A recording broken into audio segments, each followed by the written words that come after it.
Welcome back ناظرین.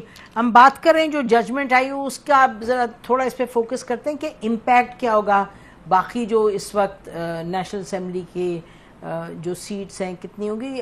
ثاقب کو یہ ڈسکشن ہو رہی تھی کورٹ میں کہ کیا ہوگا ان لوگوں کے ساتھ, کتنے ان کو سیٹ زیادہ ملے گی. 2/3 میجورٹی تو چلی جاتی ہے.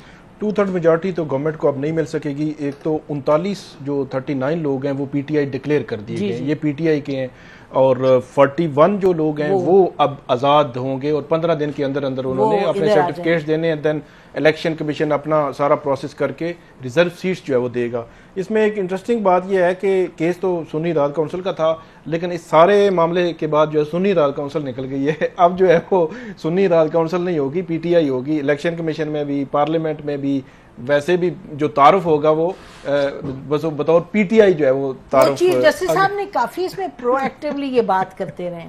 ہاں جی, جہاں سے بیسیکلی جہاں سے ناانصافی ہوئی ہے نا وہاں سے معاملہ شروع ہوا ہے نا, جہاں سے یہ معاملہ خلاف کیا گیا تھا, آزاد کیا گیا تھا, اسی جگہ پر دوبارہ ادھر ہی واپس آ کے کھڑا ہو گیا. اچھا تو یہ بتائیں جو ابھی موجودہ آپ کی ہیں لوگ وہ سب کے سب وہی واپس جا رہے ہیں ظاہر ہے؟ بالکل جی, انٹیکٹ ہیں اور ہر بندہ جو ہے بالکل پرعزم ہے, اور بڑی سارے ریزرو سیٹ کے اوپر خواتین جو ہیں کچھ تو جیل میں ہیں.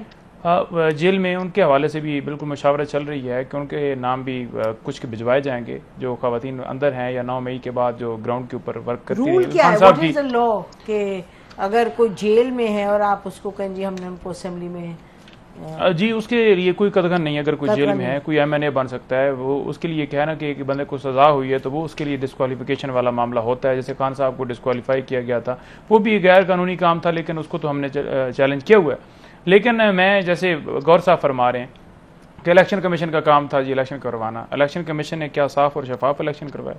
کام تو اس کا یہی تھا نا کہ صاف اور شفاف الیکشن کروائے جائیں. ہر روز پہلے آپ نے وہ دے دیے جو ہر روز ایم پیز کے تحت لوگوں کو اٹھاتے تھے, پھر آپ نے نامینیشن پیپر چھینتے رہے, گھروں میں داخل ہوتے رہے, وہی سارے احکامات جاری کر کے پھر ہمارے نامینیشن پیپر ریجیکٹ کیے گئے, لوگوں کو اغوا کیا گیا, سارا پروسیس کیا گیا, نشان لیا ہے آپ نے, خان صاحب کو ڈسکوالیفائی کیا ہے, آپ نے ایک پارٹی کو آزاد کر دیا, اور اب آ کر اگر انصاف مل رہا ہے تو پہلے تو آپ کل تک آپ سارے ان کے پروگرام دکھا دیں, یہ کہتے ہیں جو بھی فیصلہ آئے گا ہمیں منظور ہوگا. جو بھی فیصلہ آتا گیا جی نون لیگ نے بھی جناب بالکل اس کو ریجیکٹ کر دیا ہے, پیپلز پارٹی نے بھی ریجیکٹ کر دیا ہے, ایم کیو ایم نے بھی ریجیکٹ کر دیا. یعنی کہ ان کے مطابق فیصلہ ہے سیٹیں ان کو دی جائیں جو کہ ان کو مینڈیٹ دیے نہیں عوام نے, وہ ٹھیک ہے, جس کو مینڈیٹ عوام نے دیا ہے وہ غلط ہو گیا. اور سیکنڈ بات 9 مئی کے حوالے سے میں اس کے اوپر ایک جملہ ایڈ کر دوں. میں الیکشن کمیشن کا آپ کہہ رہے ہیں, میں ذرا یہ کہہ دوں کہ الیکشن کمیشن کا جو رد عمل سامنے ہے اس میں انہوں نے کہا ہے الیکشن کمیشن نے کبھی نہیں کہا تھا کہ پی ٹی آئی جھوٹ بول رہا ہے, سیاسی جماعت نہیں. یہ تو الیکشن کمیشن گویا اس طرح کہہ رہا ہے کہ 11 ججز نے جو ہے وہ جھوٹ بولا ہے, غلط بات کی ہے. یہ تو مطلب کنٹراڈکٹ کسی عام بندے کو نہیں, وہ الیکشن کمیشن سپریم کورٹ کو کہہ رہا ہے کہ ہم نے تو کہا ہی نہیں ہے. تو یہ بڑی ایک عجیب سی انہوں نے وضاحت جاری کی ہے. ہر چیز آپ ایکسپیکٹ کریں. آپ کیا کہہ رہے ہیں کہ مئی 9 ہاں مئی 9 پہ کہہ رہے ہیں نا 9 مئی کے حوالے سے. دیکھیں 9 مئی کے ٹرائل اس لیے کنکلوڈ نہیں کیے جا رہے کیونکہ ان کے پاس ایویڈنس نہیں ہے. اگلے دن خان صاحب کی 3 بلز لاہور میں کینسل ہوئی ہیں. وہ کیوں ہوئی ہیں؟ وہ اس وجہ سے ہوئی ہیں جی کہ جناب جج صاحب لکھتے ہیں آرڈر کے اندر کہ 2 سرکاری افسران وہ جو ہے 9 مئی سے 2 دن پہلے یعنی 7 تاریخ کو زمان پارک گئے, اور زمان پارک میں اس میٹنگ کے اندر موجود تھے. کوئی بندہ بھی سرکاری کوئی اہلکار کسی میٹنگ کے اندر نہیں ہوتا تھا. ہم 12 ملتے رہتے خان صاحب سے.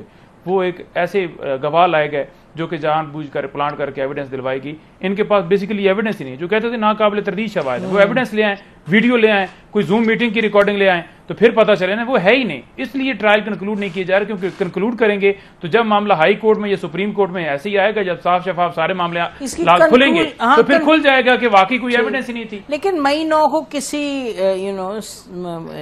کسی کنکلوژن پر تو جانا ہے. اس طرح یہ کھینچ کے آگے نہیں چلتے رہیں گے.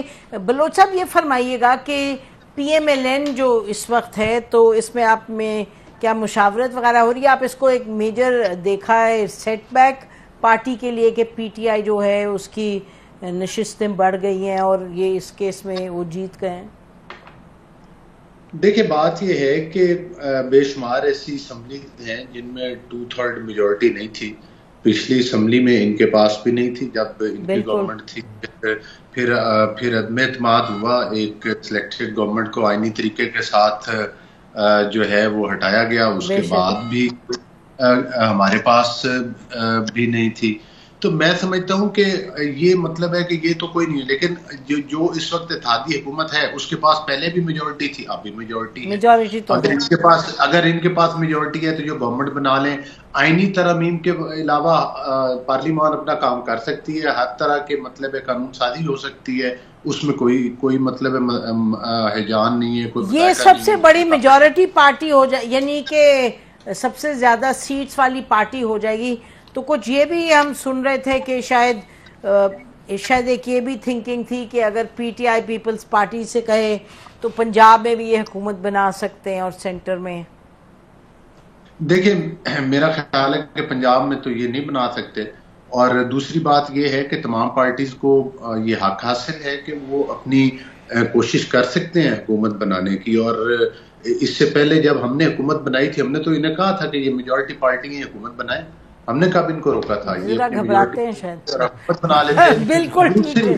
دوسری میں آپ کو ایک اور آپ کی توجہ دلانا چاہتا ہوں واقعے کی طرف. جی بتائیں. جب 2018 کا RTS سسٹم والا الیکشن ہوا تھا تو پنجاب میں نون لیگ لارجسٹ پارٹی تھی اسمبلی کے اندر بھی، اس کے باوجود کہ ہمارا مینڈیٹ چھینا گیا، ہمارا مینڈیٹ چرایا گیا، لیکن ہماری حکومت نہیں. اس میں کوئی شک کی بات نہیں ہے کہ مینڈیٹ چرایا گیا. KPK میں ان کے پچھلے ٹینیور میں بھی گورنمنٹ تھی، اس ٹینیور میں بھی ان کی گورنمنٹ ہے.